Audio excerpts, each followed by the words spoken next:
It's Laura Eubanks of Design for Serenity with your succulent tip of the day, and it's groundbreaking day one in Talmadge, which is a neighborhood in central San Diego. And what an adorable house. You see that mesquite tree in the neighbor's yard? There were two of those here eating her house. So she had the mesquites removed. They were also had a fungus. So they were ill to begin with, so it was just a win-win. And this client was really inspired by the work we did in University City, the Gritzner property where we did the coral reef. So we have lava boulders, we have pot rock, we've got all of the fabulous specimens that will really bring that coral reef to life. This is my favorite. Ooh. I thought Daddy was getting frisky there for a minute. I'm so for-shimmered. Those strong hands. This is my favorite kind of installation to do. As you know, I even did it in my own yard in Vista. So I've been so excited to get here. I've got plants from Waterwise.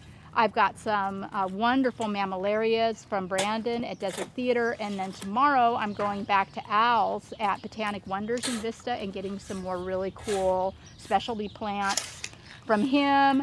There's going to be fireglass, there's going to be pots, there's going to be a blowfish, there's going to be just all kinds of wonderful elements in this yard.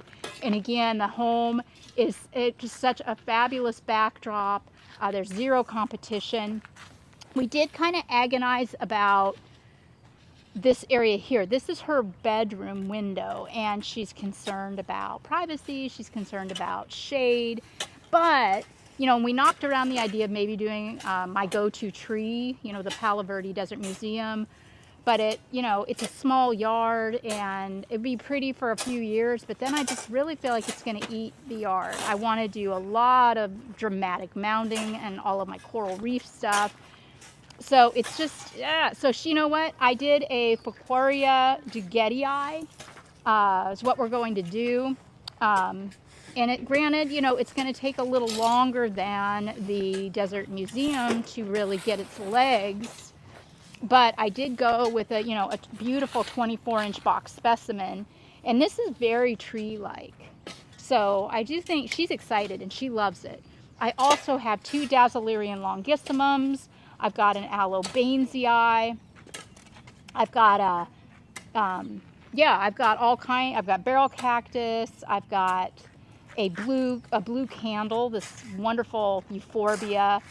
Pachypodium. I've got I even pulled in, I know, it kind of killed me to pay for one, but it's a coral reef. So I kind of felt like I had to do it. I got a Euphorbia tyrocali. I've got a Euphorbia trigona. They didn't really have any big ones. So I think what I'm going to do is bring the one that I have at my house in the front yard, which is about 3 times the size of the one that I bought. I've got aloe-ferox, I've got a pringlei, just some really, really neat plants to work into this fantastic installation. Right now, the guys are doing our trenching because this is a very sloped, and the soil level is just flush with the sidewalk. And especially since we're adding even more soil, I didn't want, there to be an issue of runoff, because as you know, we also put on a few inches of top dressing at the end. So the guys are working really hard to get all of the soil pushed back more to the middle. And, oh, did we find a root? A massive root. Oh, look at this. Uh-oh.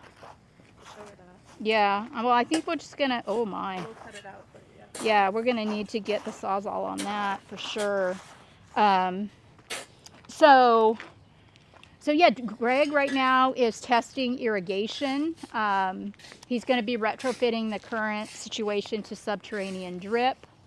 We're gonna be doing solar lights on this installation, and yeah, oh, I was going to say, one other design challenge is this walk path cutting right through the middle of my installation. So what I'm going to be doing really is 2 coral reefs. I'm going to have a complete vignette on this side, and I'm going to have a complete vignette on that side. So it's almost like 2 gardens for the price of 1. Yay. Okay, day 1 is always kind of a sludge, or a slog. I think slog's a better word. Because there's just so much stuff to do, you know, like capping irrigation and, you know, trying to move all the soil and the boulders. So where we ended up today, you want to show them that mesquite tree root? We already did. Oh, we showed them that. Okay, yeah, that big root's got to be dealt with. Hopefully. It's lunchtime. Yeah, it's lunchtime. Hopefully we won't have any more, discover any more of those. But yeah, there's about 3 yards of soil over here, and we decided to go ahead and plant out the dagouti. And this is probably, I think this is the most aggressive mound we've ever done in terms of height. I think this is the highest one we've ever done, and I'm so here for it. Here's her bedroom window. This is about a 3.5 to 4 foot tall plant, but on its giant mound, it's now towering at about 6.5 feet. So there you have that. Hannah. How did we plant it? We put it right on top. Oh yeah, we put it right on top of a giant mound and then built up, because it was in a 24-inch squat box. So and then after we laid it on top of the mound, we just filled in around it. And then Hannah has been working on creating our shelves. Remember, this is a coral reef, so I want some really dramatic elevation. And the thing, as I said earlier, that we have going for us here is this natural downslope already. So we've created our shelf. You can see it. You could even walk through it. And then we're going to be building out more mounds, undulating mounds here. And from the sidewalk, I mean, it's super dramatic.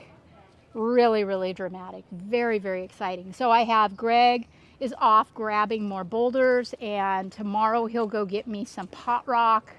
I'm going to have another delivery, 3 more deliveries of plants. I have another delivery from Waterwise tomorrow. We're going to have 2 pickups from Oasis, and then I'm also going to be going to Al's Botanic Wonders to grab more stuff.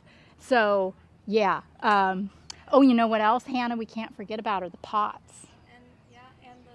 And the blowfish. Yeah, we have things to stage. And I'm not really feeling a driftwood in this one. I feel like, I don't know, that just feels like too much. With the pots and the blowfish, I think we're good. And the mixed boulder, I'm not sure what Greg is picking up. If it's going to be Baja Cresta or Honey Quartz or Napa Canyon or a mixture of all, but I'm very excited. So be sure and tune in tomorrow to see all the new plants, to see the additional rock that Greg got, and just to follow the progress of what will be a really incredible install. This has been Laura Eubanks on day 1 in Talmadge, and your succulent tip of the day. Bye, guys.